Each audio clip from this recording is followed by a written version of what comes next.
everyone, welcome to UG Entrance Examination by the 24/7. So आज के इस वीडियो सेशन में एक बहुत बड़े क्वेश्चन का आंसर मैं आप सभी लोगों को देना चाहूंगी।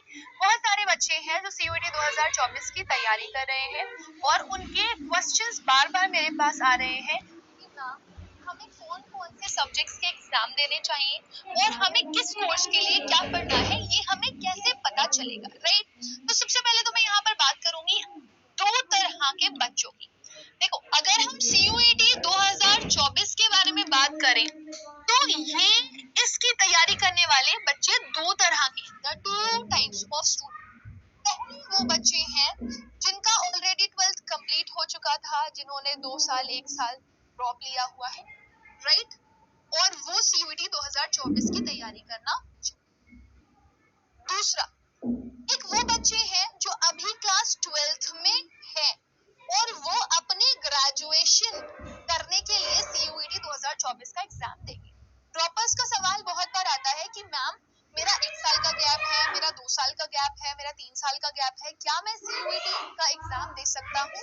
तो मैं आपको बता दूं कि CUET की तरफ से आपके ऊपर कोई बात नहीं है, भले ही जितने साल का गैप हो आप CUET 2024 का एग्जाम दे सकते हैं, ठीक है। every dropper can give the examination of CUET, right? But colleges अपने अपने क्राइटेरियाज लगा देते हैं। बहुत सारे कॉलेजेस हैं जो एक लंबा गैप होने के बावजूद भी आपको एडमिशन दे देते हैं, बट बहुत सारे कॉलेजेस ऐसे हैं जो कि आपको एक लंबा गैप होने के बाद एडमिशन नहीं देते, राइट। सो जब आप CUET का एग्जाम दे चुके होंगे और किसी पर्टिकुलर यूनिवर्सिटी के लिए जा रहे होंगे, तो जब आप कॉलेजेस फिल कर रहे होंगे तो ये देख लीजिएगा कि कौन कौन से कॉलेजेस आपको अलाउ कर रहे हैं, तो आप वही कॉलेजेस सिलेक्ट करिएगा। तो वो at that time we will discuss, हम उसको डिस्कस करेंगे। अब आते हैं, बात करते हैं CUET 2012 CUET 2024 के बच्चे जो कि 12th की अभी एग्जाम्स वगैरह देंगे और फिर CUET 2024 का एग्जाम देंगे, राइट।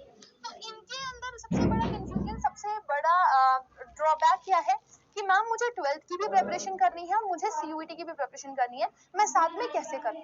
और मैं बाद में पढ़ लूं तो कोई प्रॉब्लम तो नहीं है। मेरे पास बहुत सारे बच्चों के कॉल आते हैं, वो कहते हैं कि मैम मैं एग्जाम देने के बाद CUET की प्रिपरेशन शुरू किया और फिर इतना जल्दी जल्दी सब कुछ हो गया कि मैं पढ़ ही नहीं पाया और मेरे मार्क्स बहुत अच्छे ना आने की वजह से मुझे एडमिशन नहीं मिला।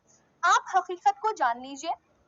हकीकत ये है कि अगर आप जनरल कैटेगरी के स्टूडेंट हैं और अगर आप दिल्ली यूनिवर्सिटी, BHU या JNU जाना चाह रहे हैं और आप अपना एग्जाम दे रहे हैं, तो आपके अगर बहुत अच्छे मार्क्स नहीं हुए तो आप अपना एडमिशन भूल जाइए। जैसे दिल्ली यूनिवर्सिटी में अगर मैं BCom ऑनर्स की बात करूं और वो भी बच्चा अगर कोई SRCC में जाना चाहता है, तो आज के टाइम पर, करंट टाइम पर अगर आप फर्स्ट सेकेंड लिस्ट को देखेंगे तो 750 से बिलो वालों को एडमिशन ही नहीं मिला है SRCC में।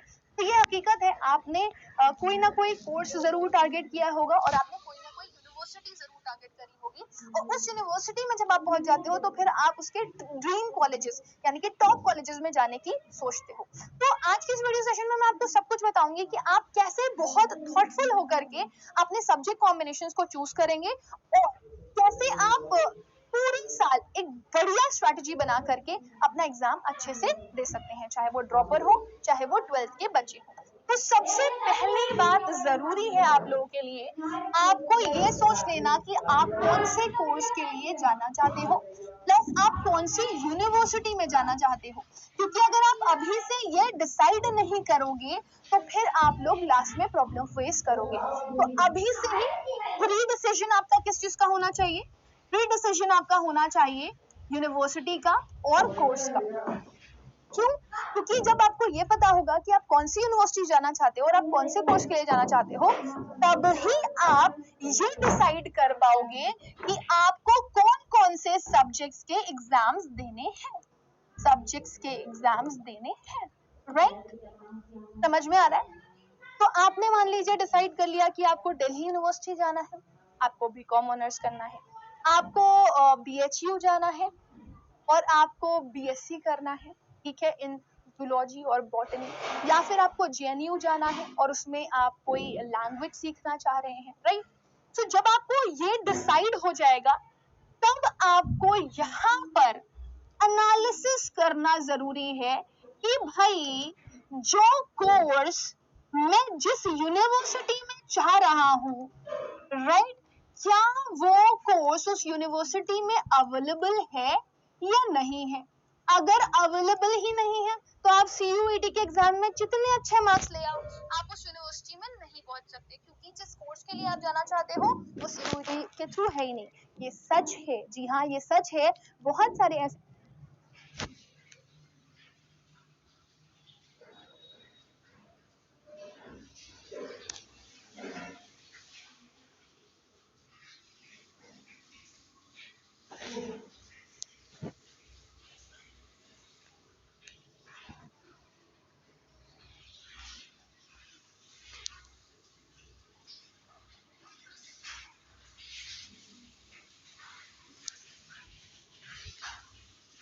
CUET के थ्रू JNU आपके बीकॉम कोर्सेज प्रोवाइड नहीं करता है, राइट।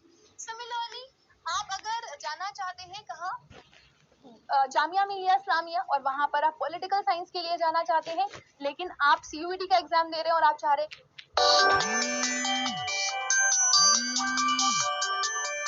पॉलिटिकल साइंस के लिए आप चले जाएं, तो JMI आपको पॉलिटिकल साइंस का कोर्स प्रोवाइड नहीं करवाता। तो आप जितने अच्छे मार्क्स ले आओ आप नहीं जा पाओगे, राइट। सो आपने क्या चेक करना है, जिस कोर्स के लिए मैं जिस यूनिवर्सिटी में जाना चाह रहा हूँ, क्या वहां पर उसकी अवेलेबिलिटी है।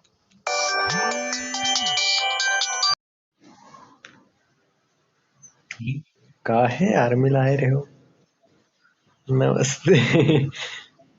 ठीक है।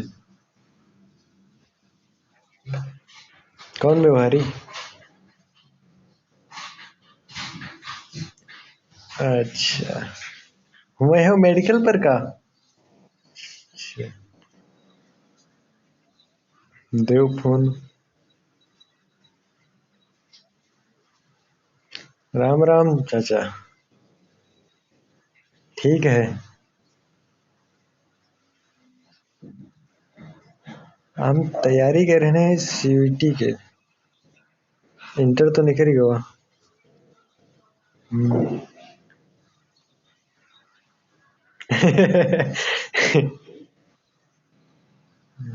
और सब ठीक है।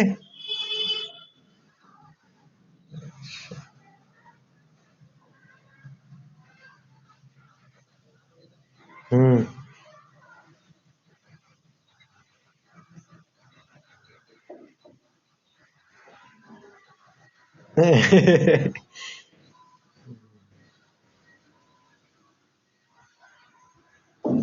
वो यही है, यहाँ बैठे खई हैं जरूर।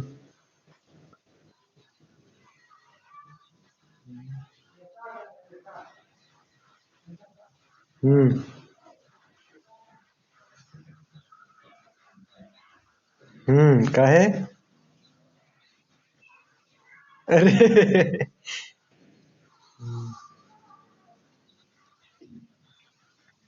हम्म। ना यूं ना कहरन की बोलो ना उनसे बोलो, मतलब भर के मतलब रखो बस। हम्म। हम्म। हम्म। ठीक ठीक।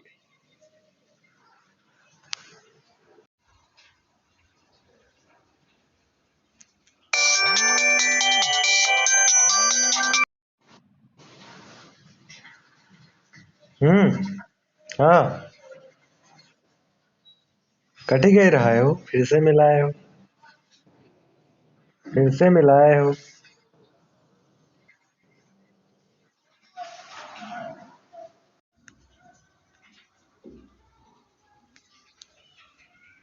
है या नहीं, अगर अवेलेबिलिटी है तो फिर मेरे सब्जेक्ट कॉम्बिनेशंस क्या होने चाहिए। ठीक है, सब्जेक्ट कॉम्बिनेशंस क्या होने चाहिए, तो सब्जेक्ट कॉम्बिनेशंस ही आपके डिसाइडिंग फैक्टर्स बनेंगे, और उसी में ही अच्छा स्कोर करना, गुड स्कोर करना आपको आपकी ड्रीम यूनिवर्सिटी तक पहुंचाएगा। मैम हमें कैसे पता चलेगा कि किसी यूनिवर्सिटी में कोई कोर्स अवेलेबल है या नहीं। मैं आपको फिलहाल CUET 2023 के कंपैरिजन में 2024 में बहुत चेंजेस नहीं होंगे। ऑफ कोर्स आपको नया ब्रोशर जरूर से जरूर मिल जाएगा, लेकिन अभी आप रेफरेंस किसका ले सकते हो, CUET 2023 का, कि उसमें कौन कौन से कोर्सेज प्रोवाइडेड थे, राइट। और आपको मैं बताती चलूं कि आपको बहुत ज़्यादा टाइम नहीं मिलेगा जब नया ब्रोशर आएगा, तो फेब तक आपको देखने के लिए मिल सकता है या जनवरी तक आपको देखने के लिए मिल सकता है एक नया ब्रोशर। लेकिन अभी अगर आपको रेफरेंस लेना है तो रेफरेंस के लिए आप CUET.samarth.ac.in पर चले जाइए और 2023 का रेफरेंस ले लीजिए। अब क्या डालेंगे, CUET.samarth.ac. सर्च किया आपने, जब आपने सर्च किया तो आपके सामने ये प्रीफेस ओपन होकर के आ जाएगा। होम दिखाई दे रहा है, इंफॉर्मेशन बुलेटिन दिखाई दे रहा है, सिलेबस दिखाई दे रहा है, यूनिवर्सिटीज दिखाई दे रही है। उसके ऊपर आप देखेंगे 2023 लिखा हुआ है। जब ये अपडेट हो जाएगा तो 2024 भी लिखा हुआ आ जाएगा। बहुत डिफरेंस आपको देखने के लिए नहीं मिलेगा। आपको क्या करना है, आपको यूनिवर्सिटीज में जाना है, ठीक है। अब सपोज आप कौन सी यूनिवर्सिटीज के लिए जाना चाहते हैं, मैं अभी आपको दिखा देती हूँ। मान लीजिए आप जामिया के लिए जाना चाहते हैं। अब आपका मन क्या है कि आपको क्या करना है, मैंने अभी डिस्कस किया था पॉलिटिकल साइंस का, ठीक है।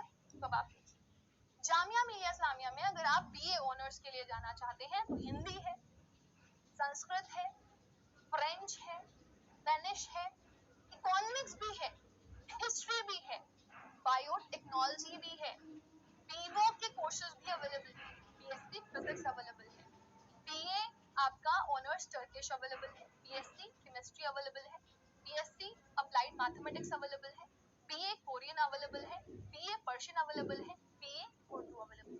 यानी कि कोई बच्चा अगर BSc फिजिक्स के लिए जाना चाहता है तो वो भी JMI में अवेलेबल नहीं है। दैट मीन्स अगर आप CUET एग्जाम क्लियर करने के बाद ये सपना देख रहे हैं कि आप जामिया मिलिया इस्लामिया से BSc फिजिक्स कर लें या फिर आप BA पॉलिटिकल साइंस कर लें, तो नेक्स्ट टू इम्पॉसिबल, क्योंकि CUET के थ्रू ये कोर्स प्रोवाइड नहीं किया गया। तो बच्चे बोलते हैं लेकिन मैम मेरे को जाना तो यूनिवर्सिटी में, तो मैं क्या करूं? तो बेटा फिर इसके इंडिविजुअल एग्जाम्स होते हैं जो आपके CUET के एग्जाम्स के आसपास ही होते हैं। तो आप फेब से इसका पोर्टल चेक करना शुरू कर दीजिएगा, उसमें आ जाता है कि जामिया मिलिया इस्लामिया के इंडिविजुअल जो क्या बोलते हैं रजिस्ट्रेशन है वो स्टार्ट हो चुके हैं, राइट। आप उसका एग्जाम दे सकते हैं। अब ये तो क्लियर हो गया ना आप लोगों को कि मैं किसी पर्टिकुलर यूनिवर्सिटी के लिए जाना चाहती हूँ तो मुझे कोर्स कैसे चेक करना है। तो अभी मैंने सिर्फ और सिर्फ आपको किसका दिखाया है, जामिया मिलिया इस्लामिया का। आप अगर नोटिस करेंगे, मैं वापस आ जाती हूँ यूनिवर्सिटीज पे और आपको दिखा दूं कोई भी यूनिवर्सिटी, जितनी भी यूनिवर्सिटी CUET के अंडर आती हैं वो सारी की सारी यूनिवर्सिटीज, अलीगढ़ मुस्लिम यूनिवर्सिटी, असम यूनिवर्सिटी, बाबा साहेब राव, दिल्ली हो गया, बनारस हो गया, है ना, सेंट्रल संस्कृत यूनिवर्सिटी हो गया, सेंट्रल ट्राइबल यूनिवर्सिटी हो गया, एवरी यूनिवर्सिटी, चाहे वो स्टेट हो, चाहे वो सेंट्रल यूनिवर्सिटी हो, चाहे वो डीम्ड टू बी यूनिवर्सिटी हो या फिर डीम्ड यूनिवर्सिटी हो, सारी की सारी अवेलेबिलिटी आपको यहाँ पर मिल जाएगी। आप यहाँ पर सच को यूनिवर्सिटी पर जाकर के चेक भी कर सकते हैं। अब ये आपको पता चल गया कि कोर्स अवेलेबल है या नहीं। फिर आपकी बात आती है कि आप कौन कौन से सब्जेक्ट्स के एग्जाम दें या मुझे क्या पढ़ना चाहिए। तो अभी मैं आपको इसी का एग्जाम्पल देती हूँ। जैसे कोई बच्चा कहाँ जाना चाह रहा है, जामिया मिलिया इस्लामिया में जाना चाह रहा है और उसको BA ऑनर्स कोई भी करना था, हिस्ट्री मिल गया तो भी गुड है। तो BA हिस्ट्री के लिए जाना चाहता है वो जामिया मिलिया इस्लामिया में, तो आपको लैंग्वेज पढ़ने की जरूरत नहीं है, जनरल टेस्ट पढ़ने की जरूरत नहीं है, आपको सिर्फ और सिर्फ क्या पढ़ने की जरूरत है, हिस्ट्री। अगर आप हिस्ट्री का एग्जाम दे देते हैं, domain general optional language map for the program, मतलब कौन से का एग्जाम देना है वो यहाँ पे लिखा हुआ है। तो अगर आप खाली हिस्ट्री का भी एग्जाम दे देंगे तो हो जाएगा, लेकिन 12th में आपके 50% मार्क्स होने चाहिए, ठीक है ना, इन द सब्जेक्ट कंसर्न, मतलब हिस्ट्री में आपके 50% मार्क्स होने चाहिए, राइट।